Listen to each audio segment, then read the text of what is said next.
Two techniques will be presented here for the visualization of a beating heart in Drosophila.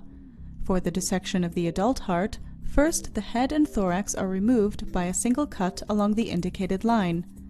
Next, the genitalia are removed and the abdominal body cavity is opened. Using forceps, the gut, and in the case of a female fly, the ovaries, are removed. The abdominal fat body in abdominal segments 3 and 4 is carefully sucked away to expose the adult heart. For the immobilization of the larval heart, a single larva placed in buffer solution is fixed by applying histoacral glue first around the larval head region.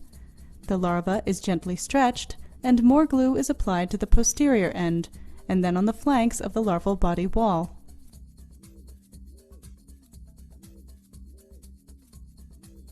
Hi, I'm Georg Vogler. Hi, I'm Karen Ocorr. We're both members of the Development and Aging Program at the Burnham Institute for Medical Research. Today we will show you the procedures that we've developed to visualize the beating heart of larval and adult Drosophila.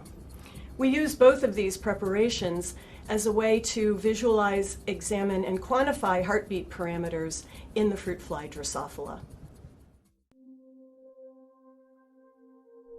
Before getting started, we first prepare an artificial hemolymph solution.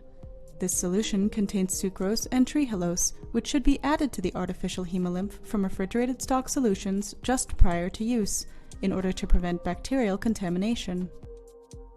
Bring the artificial hemolymph to room temperature and oxygenate the solution by air bubbling for at least 15 minutes.